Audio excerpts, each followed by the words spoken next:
Alors bien aimé, j'ai une très bonne parole. En tout cas ce matin, je veux que nous prenions l'évangile selon Jean. Nous lirons Jean au chapitre 3. Nous allons lire quelques versets. Du verset 13 au verset 16. Jean chapitre 3. Du verset 13 au verset 16.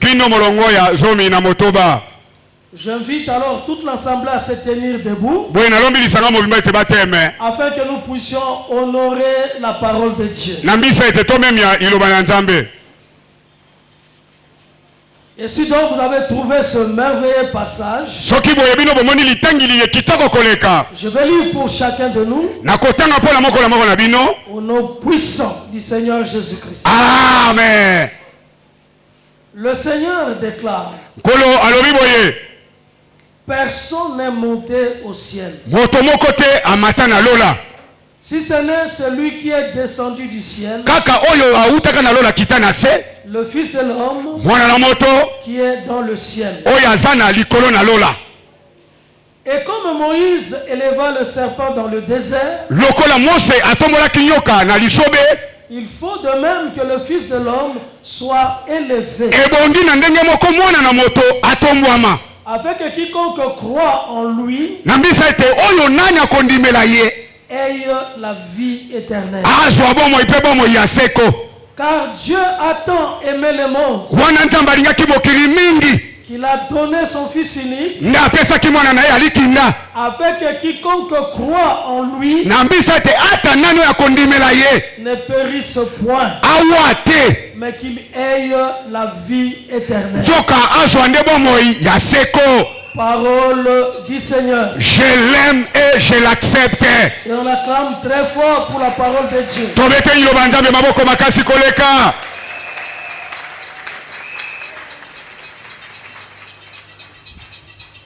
Le thème de ce message, l'amour de Dieu. L'amour de Dieu. L'amour de Dieu pour son serviteur, l'archevêque Coutinho Fernando. L'amour de Dieu pour l'armée de victoire. L'amour de Dieu pour chacun de nous. L'amour de Dieu. Bien aimé, ce texte exprime le cœur de Dieu.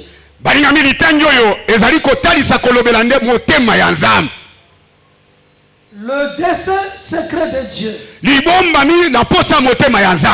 Le plan de Dieu pour l'humanité, pour chacun de nous. C'est un des passages fondamentaux. Notre vie est liée à cette parole. Et le Seigneur a prononcé ces mots quand un pharisien, le docteur de la loi, du nom de Nicodème, était venu la nuit pour le voir, parce qu'il se protégeait. Il ne voulait pas que les gens puissent le voir venir vers Jésus. Il ne voulait pas venir en plein jour. Gloire à Jésus. Gloire à notre Dieu pour toi. Parce que toi tu es venu en plein jour. Tu es là en plein jour. Mais Nicodème était venu la nuit. Donc Nicodème ayaka na butu. Parce qu'il ne voulait pas qu'on le voie. Aliyaki te bato bamono ye. Mais gloire à Dieu. Lokumu na Nzambe. Quand tu viens à l'église, Yo yaka na ndako ya Nzambe. tu cherches Jésus. Okoluka Yesu. Même quand les gens le savent. Ata soki bato bakomona yo. En tout cas, tu tiens la Bible. Osimi Biblia. Et tu te promènes avec la Bible. Okotambola na Biblia. Aux yeux de tout le monde. Na miso ya bato nyonso. Tu n'as pas seulement la Bible dans ton portable. Ozalaka te na Biblia na lokolo no mondele. Tu as aussi la Bible en livre, en papier. Ozali pe na Biblia ezali ya buku. Parce que cela impressionne. Po ete yango ezali kobenda bokebi ya bato. Ah, si quelqu'un tient son portable, Po ete soki moto asimbi lokolo ya la mondele parole de Dieu, akotanga liloba na Nzambe, on ne sait pas toyebi te s'il voit la Bible soki kuna mpenza ezali Biblia ou il voit autre chose. to akoti na Facebook. Mais quand tu tiens le livre, Kasi soki osimbi buku oyo l'ouvre, ofongoli yango je te vois. nga namoni yo Moi, je suis sûr. nga nandimisami Il lit la Bible. tozali kotanga Biblia.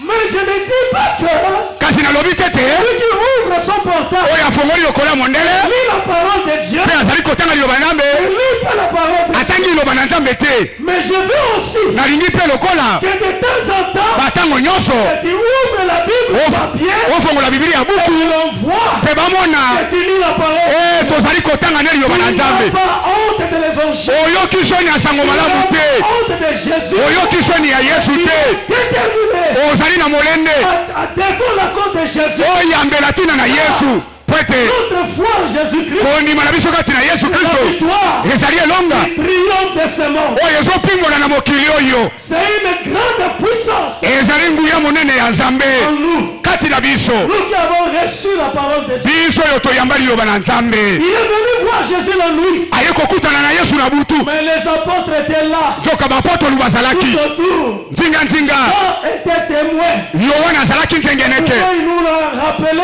dans l'évangile? Tala tina komeli biso na sango malamu, Il était là. azalaki wana Le docteur est arrivé. mokomela mobeko aye Et il dit à Jésus, alobi na Yesu, en tout cas, nous reconnaissons. biso mpenza toyebi mpe tondimeli. On leur a dit, je reconnais. Nesika aloba ngai nde na Il ndimi dit, nous abi reconnaissons. biso nyonso toyebi mpe Nous tozondima, reconnaissons que tu es un docteur. toyebi ete toza molakisi ya mobeko, Un docteur molakisi mpenza qui est venu de Dieu. oyo awuti na Nzambe, Et tous les miracles que tu as accomplis, mpe bikamwa nyonso ozali kosala, en tout cas, ce miracle bikamwa yango prouve ezali kotalisa que toi tu es venu de Dieu. ete yo owuti nde na Nzambe. Et donc il reconnaissait Bazali koyeba kondima yango Jésus dans son cœur. Yesu na motema na ye, Mais il s'exprimait en termes de nous. kasi azoloba na ntina lisanga biso. Mais toi, Nzoka yo tu t'exprimes en termes de je. ozoloba na ntina na ngai, Car la relation avec Dieu ou le christianisme, po ete c'est une kimo-kristo relation entre un homme et le véritable Dieu. boyokani na kati na Nzambe na moto to kimo-kristo ezali nde boyokani ya Nzambe na motu na Nzambe asolosolo. Un individu Moto avec le Dieu véritable. ye na Nzambe ya solosolo. C'est pourquoi Tala tina je peux affirmer nakoki kondimisa que tu n'es venu laisser personne. ete oyawa te mpo na kotika mutu, Tu es là pour toi-même. ozali awa nde mpo na yo mei, En tout cas, tu cherches Dieu. ozoluka Nzambe Et tu as besoin de Dieu. mpe oza na bosenga ya Nzambe. Toi, personnellement, Yo moko tu as besoin de Dieu. oza na bosenga ya Nzambe. Mon cœur dit, Motema na ngai elobi cherche Dieu. luka Nzambe, Mon cœur me demande motema na ngai esengi ngai de chercher sa face. naluka elongi na ye. Mon cœur me dit, Motema na ngai elobi na nga quand je vais le chercher, ntango nakoluka ye il se laissera trouver. akotika ngai namona ye, Et je l'ai trouvé. mpe esi namoni ye namona ye, Je l'ai trouvé. esi namoni ye Jésus. Yesu. Et le Seigneur réagit. Bwe nkolo azwi liloba lobi, Et là, c'est la réaction. Il dit, en vérité, oyo ezali maloba lobi ya solo je te le dis, nalobi na yo, si un homme soki moto ne naît d'eau, abotami te na mai, ne naît de nouveau, abotami ya sika te, ne peut voir le royaume de Dieu. akoki te komona bokonzi ya nzambe. Si un homme Soki motu ne naît de nouveau, abotami ya sika te ne peut voir le royaume de Dieu. akoki komona bokonzi ya nzambe te.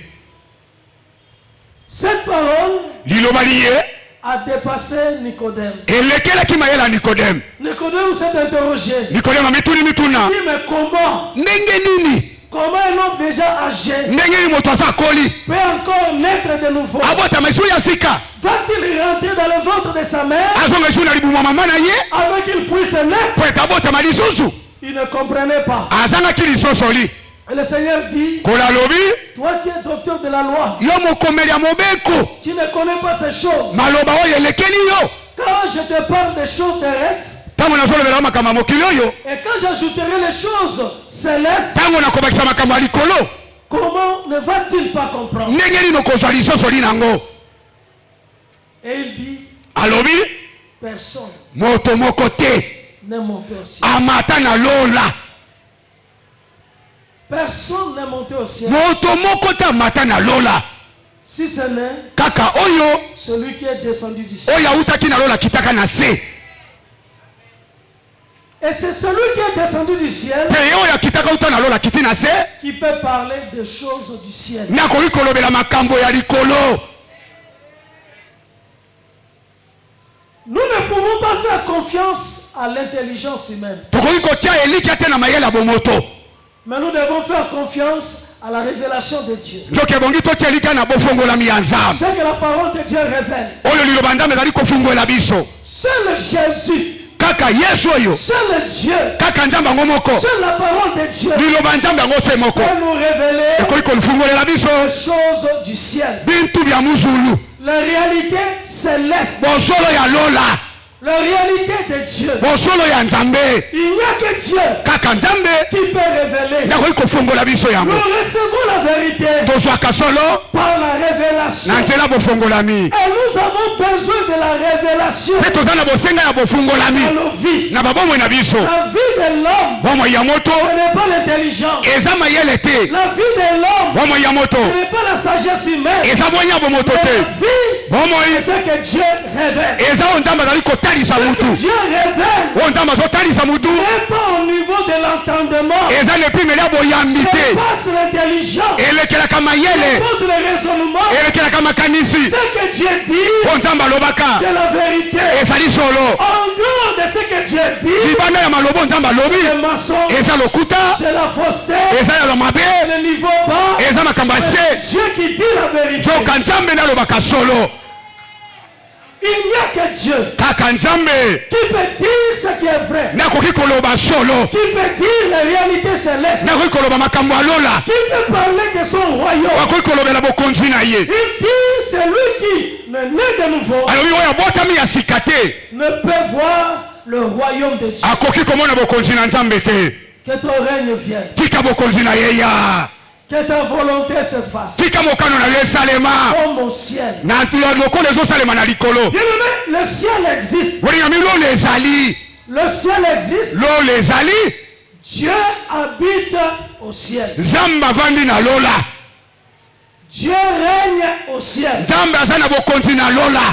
Et le règne de Dieu au ciel bokonzi ya nzambe na lola est sans compétition. eza na moto akombekana na ye te motelemeli aza Il te. n'y a personne au ciel moto moko te aza na lola qui peut se lever akoki kotelema et contester la royauté de Dieu. mpe aboya bokonzi ya nzambe Au ciel, na lola. c'est la volonté absolue de Dieu. eza mokano ekoka ya nzambe. C'est pourquoi tala tina la prière que le Seigneur nous a demandé, libondeli oyo nkola asenga na biso c'est tobondelaka de demander que ce qui est au ciel eza tosengaka ete oyo eza na lola puisse s'accomplir sur la terre. ekokisama na mokili oyo ya se. Parce que sur la po terre, ete na mokili ya se il y a la rébellion. botomboki bozali, Sur la na terre, mokili oyo ya se il y a la contestation. kotelemela Sur ezali, la na terre, mokili oyo il y a l'accusateur, bofundi azali, le diable. satana Sur la na terre, mokili oyo il y a l'opposition. botelemeli bozali. Mais au ciel, soka na lola c'est le ciel de Dieu. eza lola nzambe ya Au bato, ciel, na lola C'est le lieu de Dieu. C'est le lieu du trône de Dieu. C'est là où l'Éternel règne. C'est là sans partage.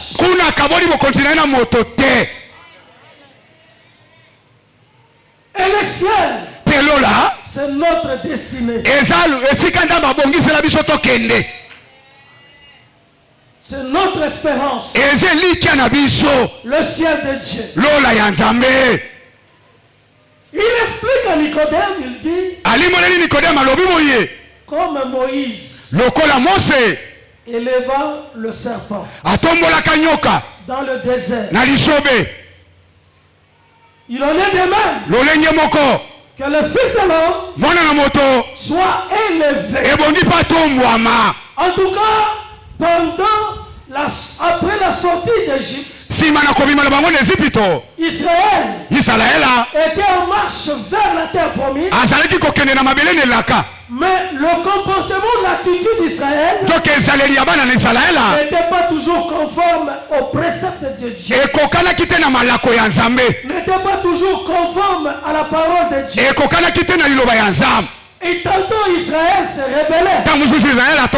Israël s'est rebellé contre Dieu. Et Israël s'est rebellé contre Moïse. Et à cause de cela, Dieu a permis que les serpents puissent mordre les enfants d'Israël. Et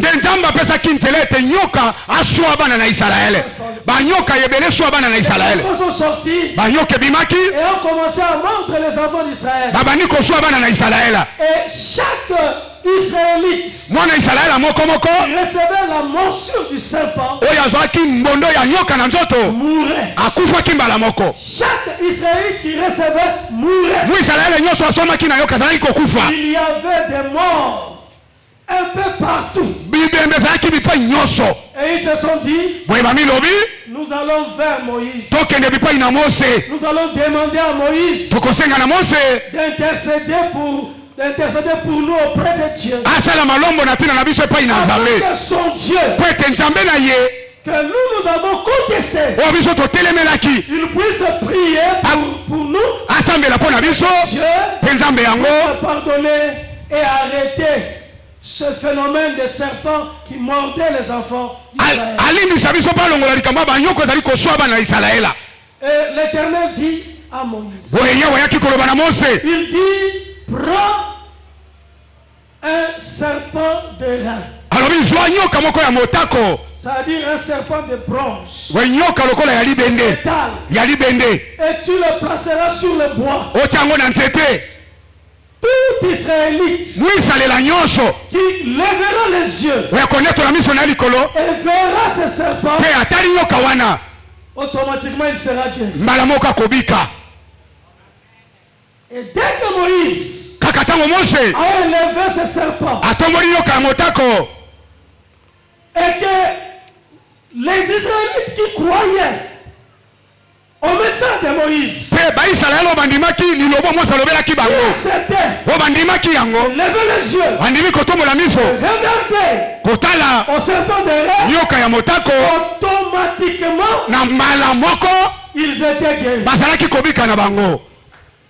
Et Dieu, dans son amour, pour pouvoir à notre vie, à notre salut, il dit, il faut aussi que le Fils de l'homme soit élevé sur la croix. Et quiconque croira en lui, à celui qui est élevé sur le bois, celui qui a été cloué sur le bois, celui qui croira, il sera sauvé.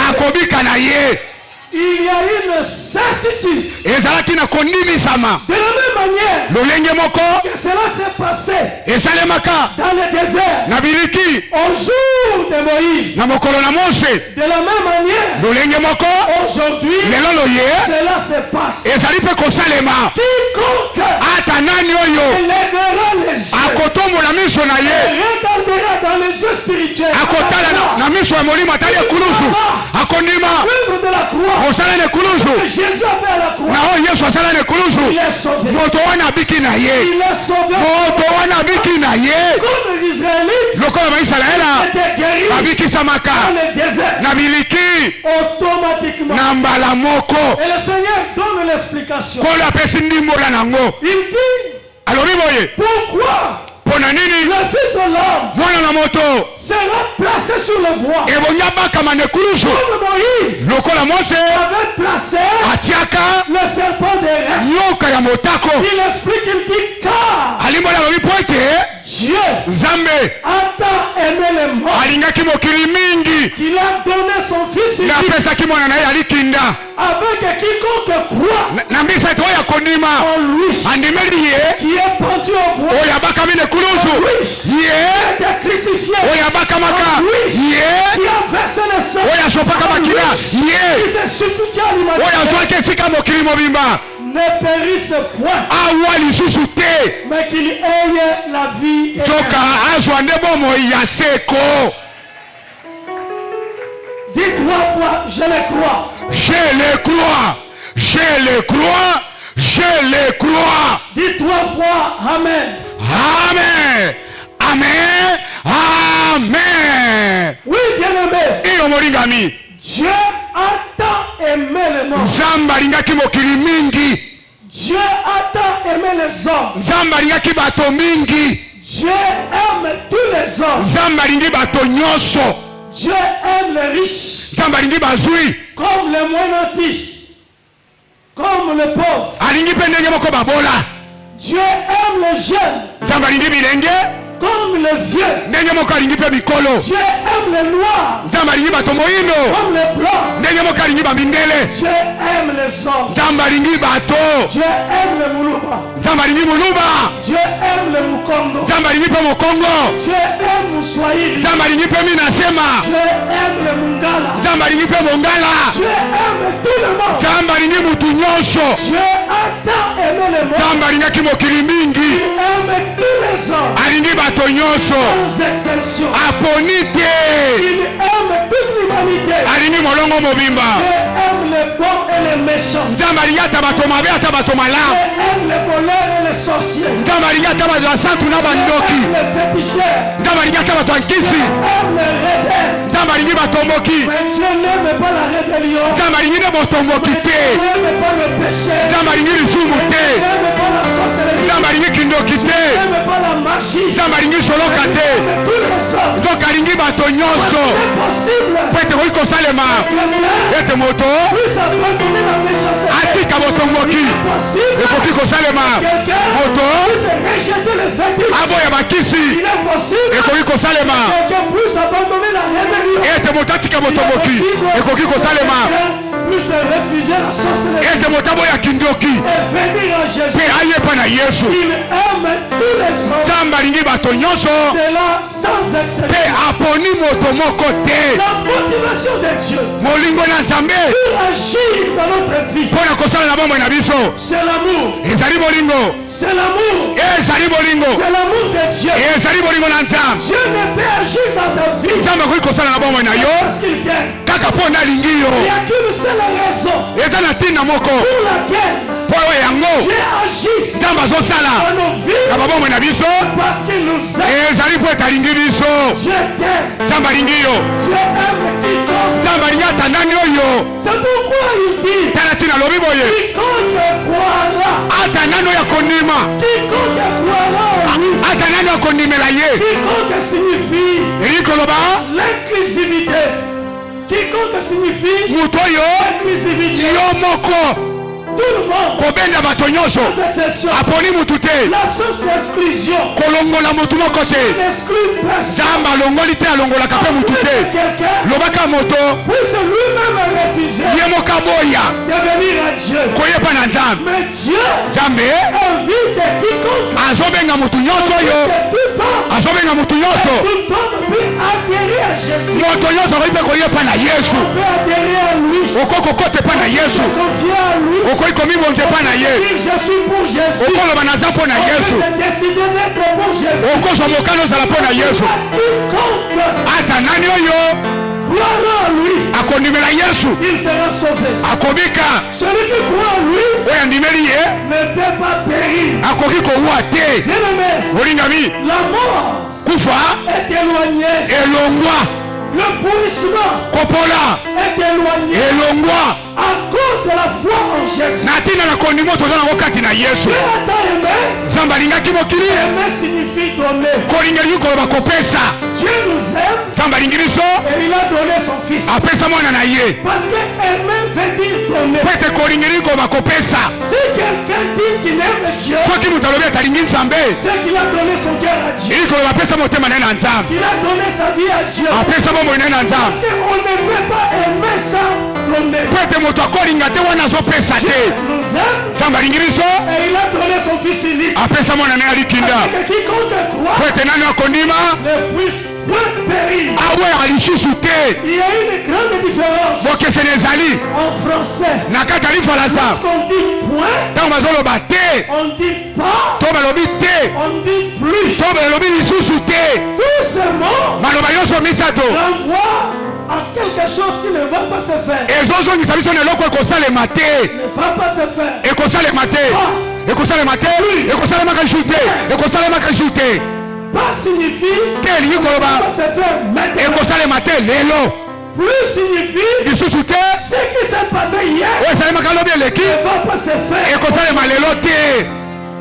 Mais point ekosalemaka te likoloba jamais. ata mbala moko te akuna Celui qui croira en lui oyo akondimela ye ne peut pas pourrir, akowaka te ne peut pas mourir, akowaka te ne peut être abandonné. akosundolamaka te.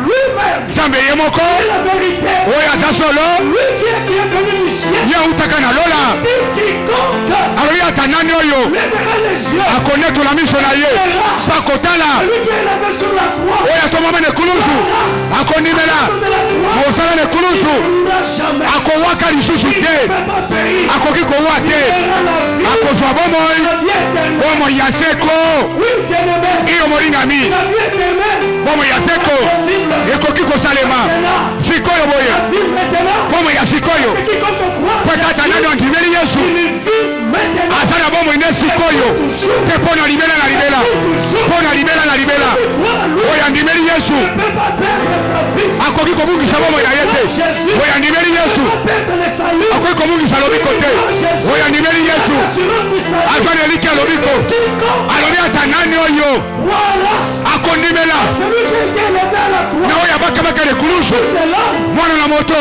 ne pourra point périr. akowaka lisusu te Point.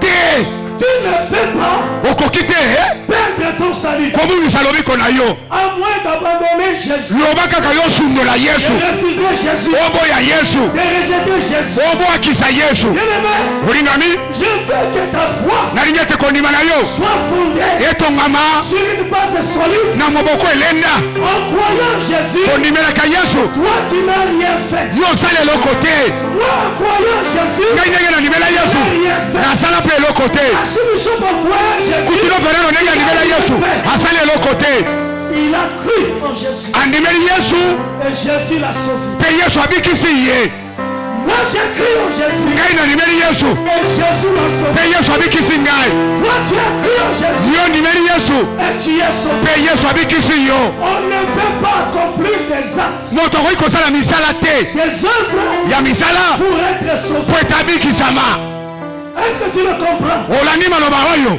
Mais quand on croit, ntango ondimi il y aura des changements. mbongo wana ekomonana Il y aura des œuvres qui viendront misala ekobila pour attester mpo na kotalisa que tu es sauvé. ete yo obikisami Tout celui qui est sauvé moto nyonso abikisama est sauvé. abikisama Il suffit seulement likambo ezali kaka de donner quelque temps. opesa ye ntango Il moke reste avec quelqu'un. otikali na moto oza na ye Avec quelqu'un quelques jours. ovandi na moto mikolo ya kotanga Avec quelqu'un quelques semaines. ovandi na moto baposo ya kotanga basandi ya kotanga Il découvrira akoyeba où il a cru en Jésus. to ondimela yesu Il ne croit pas en to Jésus. andimela yesu te Parce qu'on ne peut pas mentir. po ete moto akokosa On te ne peut pas se contredire. mpe moto akomitelemela te Tu as cru en Jésus. to ondimela yesu Et tu es né de nouveau. mpe obotami ya sika Tu es libéré. okangolami Tu n'as pas cru en to Jésus. ondimeli yesu te Et tes œuvres mpe misala na yo entreront. Tu ekotalisa n'as pas cru en Jésus. ete ondimela na yo yesu te Car la foi po Sans les œuvres,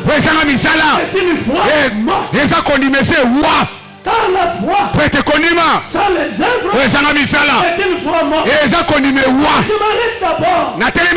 Celui qui croit en Jésus, il ne peut pas périr à la vie éternelle.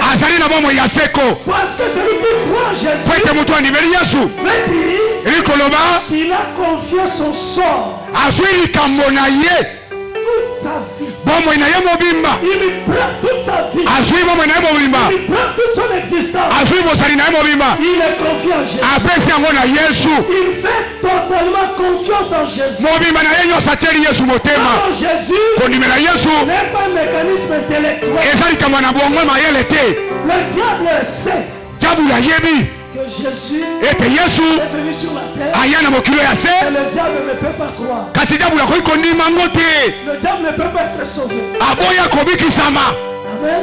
Amen. Mais celui, les intellectuels, quelqu'un qui écoute la parole comme aujourd'hui, il peut entendre, mais il faut encore que l'homme décide d'abandonner tout, d'abandonner l'idée de se sauver par les œuvres,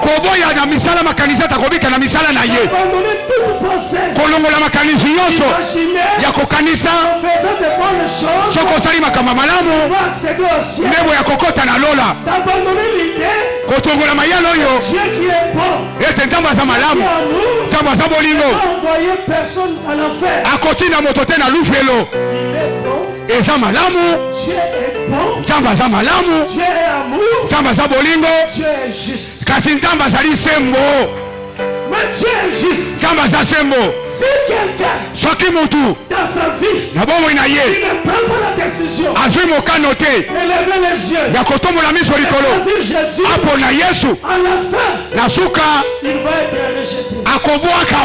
En tout cas, Dieu est amour, il est juste, il obéit, il respecte sa parole. Dieu est dans sa parole. Dieu est sa parole. Dieu est amour. Aimer signifie donner. Si tu aimes Dieu, tu dois donner toute ta vie. Tu ne vas pas laisser une partie. Tu donnes ton cœur, donne ton âme, ta volonté, tes pensées, toute ta vie à Dieu. Croire en Jésus signifie adhérer à Jésus. Tu adhères à Jésus. Comme quelqu'un qui peut adhérer dans un parti politique, accepte l'idéologie, accepte la doctrine. Celui qui croit en Jésus, il adhère en lui, aux Écritures, à la Bible, à la parole de Dieu, à la révélation de Dieu, sa pensée, à Dieu.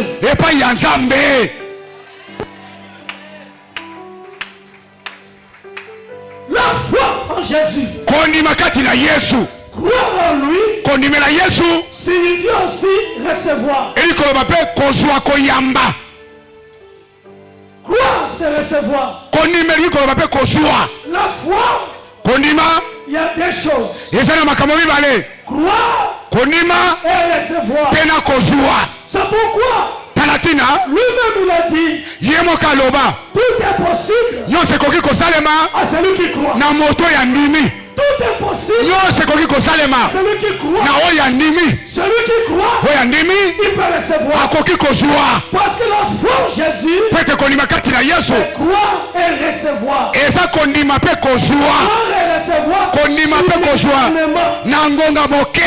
Simultanément. Croire et recevoir, c'est simultanément. La Jésus explique ça par l'expression tic-au-tac. Donc, croire et recevoir, c'est tic-au-tac. C'est-à-dire simultanément. Instantanément. Celui qui croit reçoit la vie éternelle. Ne va pas recevoir après, mais le reçoit maintenant. Automatiquement. Où tu crois et tu reçois, ou tu ne crois pas, tu ne peux pas recevoir. Mais si tu crois, tu dois recevoir. Parce que tous ceux qui ont cru ont reçu. En tout cas, le persécuteur de l'église, Saul, Paul, qui était un persécuteur. Mais un jour, sur la route de Damas, il a rencontré Jésus. Et Jésus lui dit, Paul, pourquoi me persécutes-tu? Car persécuter un de Jésus, c'est persécuter Jésus lui-même. Et quand il a compris, il a cru, automatiquement il a reçu la vie éternelle. Automatiquement il a reçu la vie. Bien-aimé, la vie éternelle ne signifie pas la vie de demain. La vie éternelle ne signifie pas la vie au ciel. Attendre seulement quand tu seras au ciel et tu vivras cette vie. La vie éternelle signifie la vie de Dieu dans un homme. La vie de Dieu est éternelle. La vie de Dieu est sans limite. La vie de Dieu est sans fin. Celui qui reçoit Jésus, il reçoit la vie de Dieu. Cette vie de Dieu est une vie éternelle. Parce que Dieu est la vie. Il dit, je suis la vie. La vie ne peut pas s'arrêter. La vie reçoit sa vie. Reçoit, il a la vie, la vie éternelle. À partir de ce moment-là, jusqu'à l'éternité, tu as la vie. Quelqu'un qui croit à lui, même s'il meurt, il ne mourra pas. Il ne mourra jamais. Il ne connaîtra pas la mort. Mais il passera de la vie ici à la vie de Dieu, à la vie éternelle. Il poursuivra sa vie. Et c'est une vie dynamique. C'est une vie puissante. C'est une vie de Dieu. Et à partir de ce moment, on participe à la nature de Dieu. Celui qui est né de nouveau, il est né de l'esprit. Il est né de Dieu. Il n'est pas né des hommes, mais il est né de l'esprit de Dieu. Celui qui est né de l'esprit, il est esprit. Il reçoit la nature de Dieu. La nature de Dieu est en lui.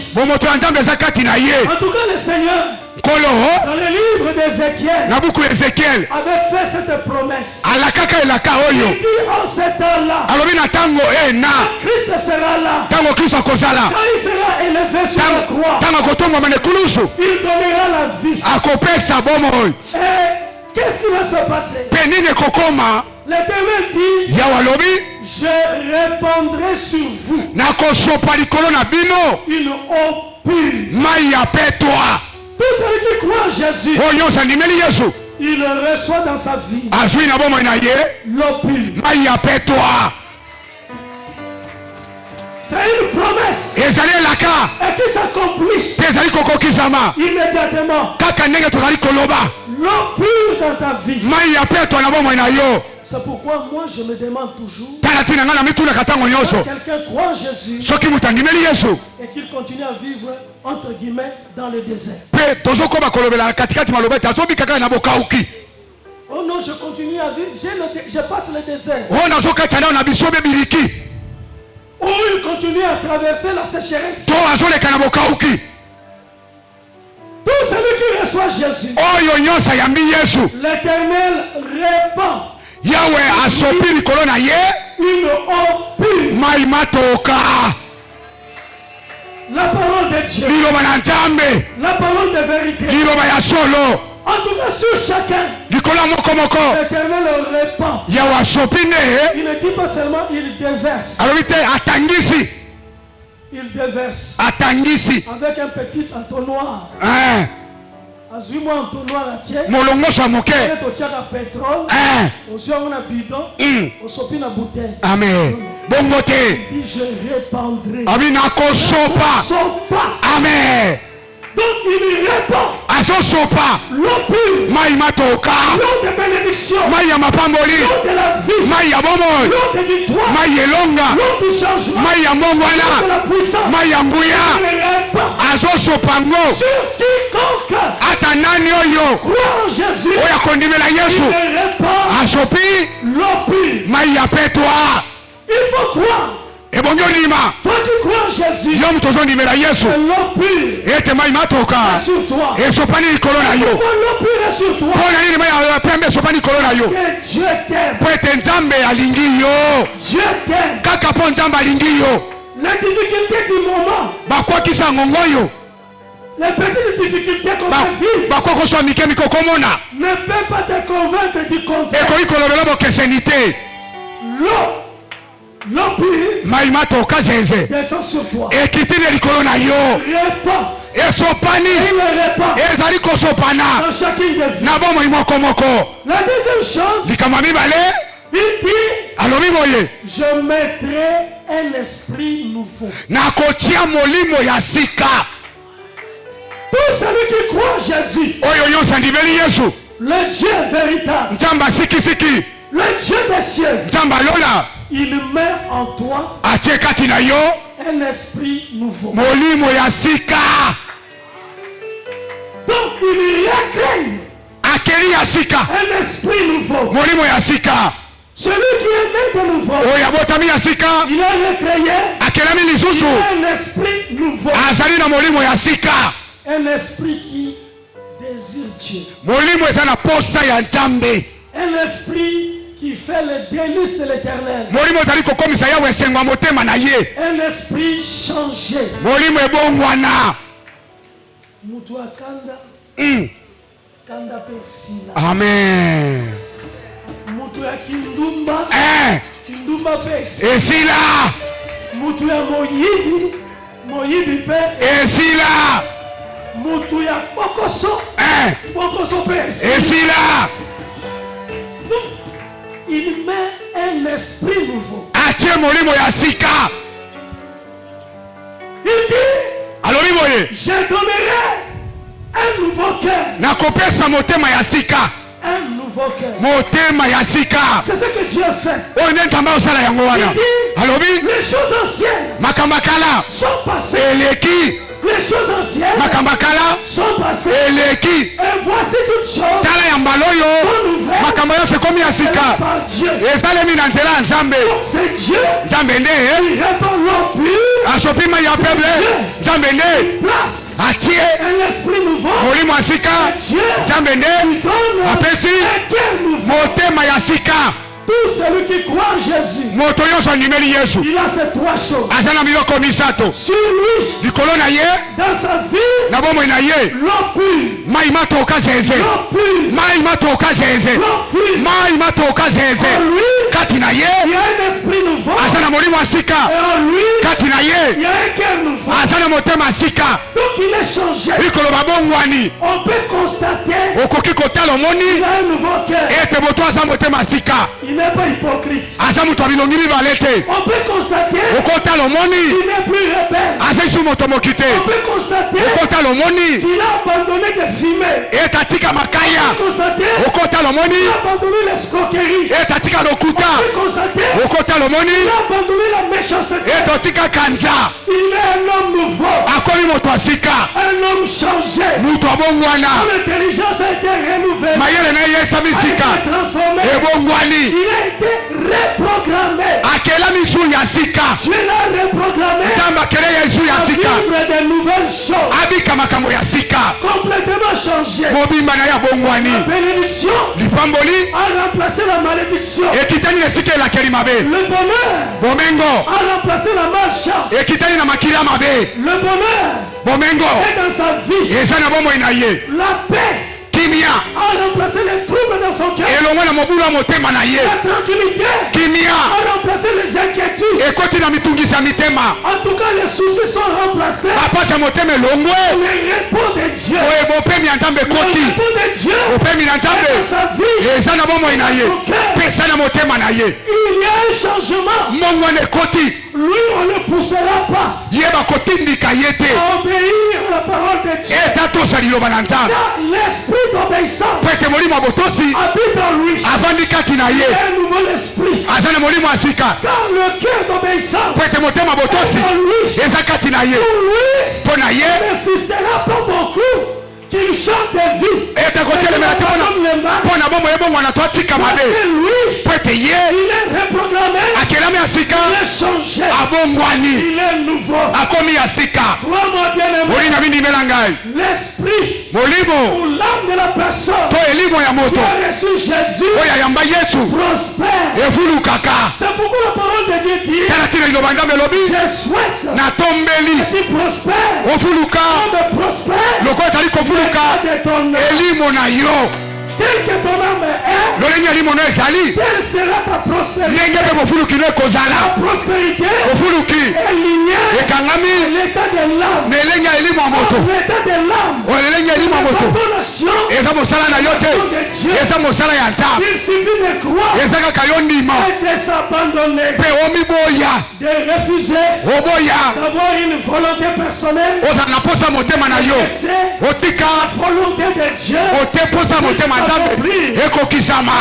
L'obéissance vaut mieux que le sacrifice. Les gens aiment le sacrifice. Quand quelqu'un, comme s'il ne croit pas en Jésus, on lui dit gêner, il aime ça. Il croit que Dieu va l'agréer. Dieu n'agrée que celui qui croit à son fils. On peut gêner, on peut faire des choses, on peut dépenser, on peut être loin de Dieu. Crois en Jésus, tu seras sauvé. Toi et ta famille. Crois en Jésus, tu seras sauvé. Parce que toi, tu apporteras la parole.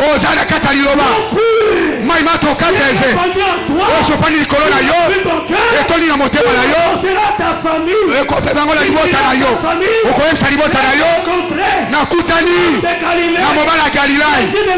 Yesu wa Nazareti yeye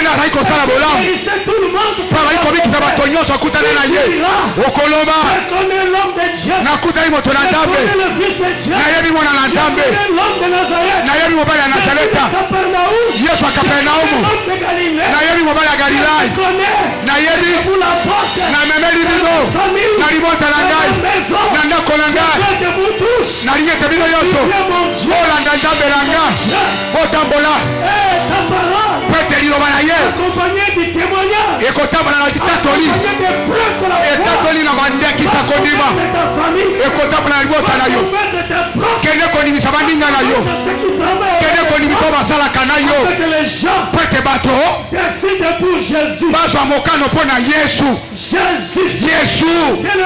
molingami oyo andimeli Yesu akovanda kimia te ebongi asala mpo na Yesu oyo andimeli Yesu ebongi atatola Yesu ebongi aloba mpo na Yesu oyo ayebi Yesu akovanda nye te akolobela Yesu Yesu mosikoli na ye Yesu mokangoli na ye pete soki mona kangoli yo okomi somi kaka ye nakangolaka moto nakangolaka moto pasikolaka moto Yesu le porteur de la parole pure. C'est toi. Celui qui croit en Jésus. C'est toi le porteur. La Bible dit l'église est la colonne de la vérité. L'église c'est la colonne. Le pilier de la vérité. La colonne de Jésus-Christ. La colonne de la lumière. Les hommes dans le monde ont préféré les ténèbres. Mais moi et toi, toi qui crois, préférons la lumière. La lumière c'est Jésus. La lumière qui éclaire tout temps. La lumière qui change de vie. La lumière de Dieu. Préférons la lumière. Vivre dans la lumière. Agir dans la lumière. Parler de la lumière. Descendre dans la lumière. Parler de Jésus dans la lumière. Jésus est la lumière. Tout c'est lui. Qui croit en lui. Il l'a transporté dans son royaume de lumière. Nous sommes des enfants de lumière. Nous sommes les seuls de ce monde. On court à la terre. C'est nous. On court en vie des gens. Car nous avons la parole de vie. La parole de Dieu. La parole qui sauve. Apporte la nouvelle. Jésus aime tous les hommes. Jésus aime que la vie change. Jésus aime le changement de vie. Jésus aime que la vie éternelle établie dans chaque vie. Il ne suffit pas seulement de venir régulièrement à l'église. Il faut absolument décider un jour de croire en Jésus et de le suivre. Et celui qui le voit, celui qui voit Jésus, celui qui le discerne, qui voit lui, doit alors le suivre. Il dit à tous ses disciples, suivez-moi, suivez-moi, suivez-moi. Je suis le chemin, je suis la vérité, je suis la vie, je suis le seul guide, je suis le guide, je suis le seul chemin qui mène au Père. Le seul chemin qui mène à Dieu. Suivons Jésus. Pas à pas. Derrière Jésus, je suivrai Jésus et je démontrerai sur cette terre que je l'ai rencontré. Je l'ai rencontré. Je vivrai le miracle. C'est lui le faiseur de miracles. Jésus est le faiseur de miracles. Si Jésus est dans ta vie, il fera des miracles. nabomo inayo azabosali alisolasika lokola kutilo penana lyakoloba osali alisolasika ezali yesu akosala lisolo na yo ezali yesu nabongola lisolo ya dawidi ezali yesu nabongola lisolo ya polo ezali yesu nabongola lisolo ya kutino ezali yesu nabongola lisolo ya Jebesa ezali yesu nabongola lisolo ya Emi ezali yesu mosali ya bikamwa azali mosali ya bikamwa azanda basikisiki toyakawa mpona yesu toyembaka mpona yesu tobikaka mpona yesu eza mpona yesu nde tozali awa tosangani na kombo na yesu na kombo na yesu tosangani awa mapinga nelonga etongama likolo ya kombo na yesu mapinga nelonga eteyaka mateya ya bomoi mapinga nelonga etatola kelonga ya yesu mapinga nelonga eza mpona yesu nzamba mapinga nelonga ezali yesu kristo nzamba sikisiki nzamba kutilo planado ezali yesu kristo nzamba sikisiki oyo alingi Kutino, oyo alingi Bishop John, ebongi na yalinga Yesu, pwete Yesu nde yenda kela bato nyonso oyo Yesu aza mosali ya lisolo, mosali ya lisolo asika. Yesu asalaka bato, yenda asalaka bato basala. Yesu aza nkolo, yende mosali. Yesu aza mokonzi. Yesu Yesu Yesu Yesu aza mokonzi. Yesu aza nkolo. Yesu aza nzambe. Yesu aza mosikoli. Yesu aza mokangoli. Yesu aza lipa na bomoi. Yesu ezali Yesu. Tozotoka mpo na Yesu, tobinaka mpo na Yesu. Yesu totambolaka na Biblia mpo na Yesu. Toyokaka soni ya sango malamu te. Sango malamu eza nguya ya Nzambe mpo na Bayela, mpo na Bayuda, mpo na Baloma, mpe mpo na Tanani oyo. Yesu olingami libondeli na ngai eza ete bolingo na Nzambe efuluka dans chacune de vos vies. Na babomwe na bino. Ma prière. Liboneli nanga. Et que la grâce de Dieu. Ezalete ngolu na Nzambe. Efuluka. Dans vos vies. Na babomwe na bino. Ma prière. Liboneli nanga. Et que la vie dynamique. Bomo yekemba. La vie de Jésus. Bomo ya Yesu. La vie puissante. Bomo ya nguya. Pour se manifester. Emonana. Et se déployer. Pefongwama. Dans vos vies. Na babomwe na bino. Que Dieu répande sa bénédiction. Damba sopali pamboli na ye. Il répande sa bénédiction. Asopali pamboli na ye. Likolo na moko na bino. Continue à répandre sa bénédiction. Akoba kosopali pamboli na ye. Likolo mosali na ye. Kutino Fernando. Il répand sa bénédiction. Asopali pamboli na ye. Na mapinga ne longa. Rakabasheke. Jésus. Il bénisse vos filles. Apambola bomwe na bino. Il bénisse vos pas. Apambola matambe na bino. Il bénisse votre existence. Apambola bozali na bino. Regardez à Jésus. Regardez à Jésus. Otalela Yesu.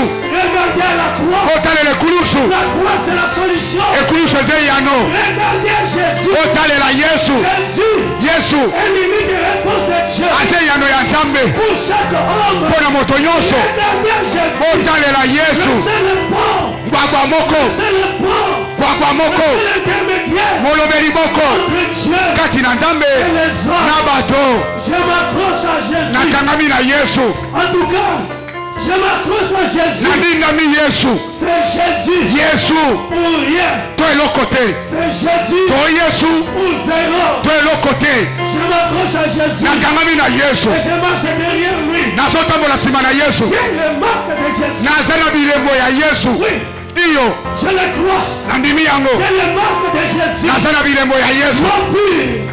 Répandu sur moi. Mai matoka sesopani likolo na nga. Un nouvel esprit. Molimo asika. En moi. Ekoti kati na nga. Et un nouveau cœur. Motema asika. Qui habite en moi. Evandi kati na nga. Et qui m'enseigne. Peso te La yanga. parole de Dieu. Liloba na Nzambe. L'esprit de Dieu. Molimo na Nzambe. Habite en moi. Avandi kati na nga. Je suis le temple du Saint-Esprit. Naza momema molimo sato. Le Dieu vivant. Nzambe bomoi. Habite en moi. Avandi kati na nga. La sorcellerie Kindoki. de ma famille. Ya libota na nga. Sous mes pieds. Na nyatango na makolo na nga. Le diable. Tabulu. Sous mes pieds. Nasa makolo na nga. Les démons. Bademona. Sous mes pieds. Nasa makolo na nga. Au nom de Jésus. Na kombo na Yesu. J'ai Mabolongo nyonso. réfléchi. Ebongi efukama. Il y a des bagailles. Mabolongo nyonso efukama. J'ai pris tout complot. Nabuki makopa nyonso. Qui terminera l'année. Okosisa moboyo. Il va terminer cette année. Okosisa mobumo ye. Il vivra. Okomona. Et tu rencontreras. Okotatola. L'œuvre de l'Éternel. Lisala na Yawe. Le sang de Jésus. Akila na Est Yesu. sur toi. Eza likolo na yo. Protection de Dieu. Kobatelama na Nzambe. Est sur toi. Eza likolo na yo. Celui qui a Jésus. Oyo aza na Tu Yesu. ne vas pas périr. Akowa te. Tu ne mourras pas. Okowa te. Tu vivras. Okobika. Tu rencontreras. Okotatola. Les œuvres de l'Éternel. Lisala na Yawe. Guérison. Tobiko. Et dans le nom de Jésus. Eza na kombo na Yesu. La victoire. Elonga. Et dans le sang de Jésus. Jésus. La protection est dans le nom de Jésus. La victoire est dans la croix de Jésus. Nous l'avons vaincu à cause du sang et à cause de notre témoignage. Nous l'avons vaincu. Satan a été vaincu. Le diable a été vaincu. Toutes les principautés du monde des ténèbres livré publiquement spectacle. Et l'acte qui te condamnait avait été brisé, avait été effacé. Son douleur a été détruite.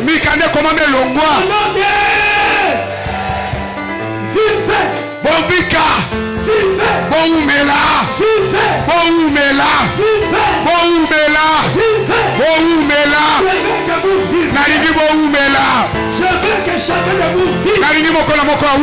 Je veux que vous viviez. Je veux que vous viviez. Et que vous paraissez dans la gloire. La gloire de Jésus. Et sur toi. La vie de Jésus. Sur toi. Bénédiction de Jésus. Sur toi. Soyez bénis. Réussissez. Allez gagner. Allez remporter des victoires. Quand tu entreras, tu gagneras. Tu réussiras. Quand tu fouleras la plante de ce territoire est acquis pour toi. Car tu es de Dieu. Tu appartiens à Jésus. Tu es mis à part. Vivez. Je veux que chaque matin jusqu'au 31 décembre que cette parole vivez puisse se proclamer dans ta chambre. Vivez dans ton salon. Vivez dans ton lieu de travail. Vivez. Je veux que vous viviez et que la vie de Dieu puisse nous suivre. La vie de Jésus. Soyez bénis. Et je bénis cette parole dans chacune des vies. Au nom puissant du Seigneur Jésus. Remercie Jésus. Remercie Jésus. Remercie ton Dieu. Dis-lui merci. Merci pour la vie. Merci pour ton amour. Merci pour le salut. Tu m'as sauvé. J'ai un nouveau esprit. J'ai un nouveau cœur.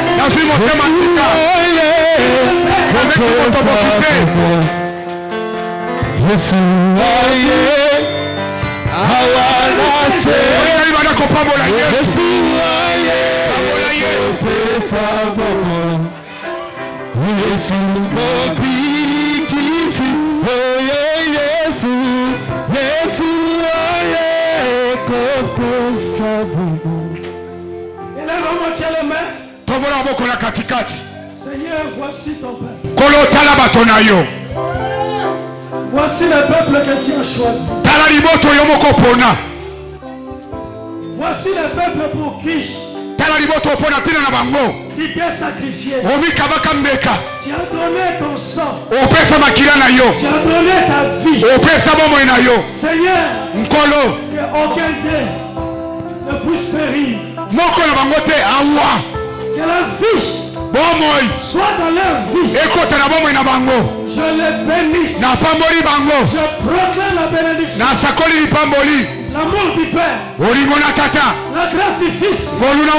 Et la communion du Saint-Esprit. Soit sur chacun. Au nom de Jésus.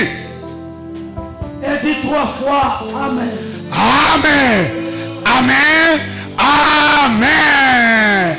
Obeti maboko to beti mololote. Betela Yesu maboko.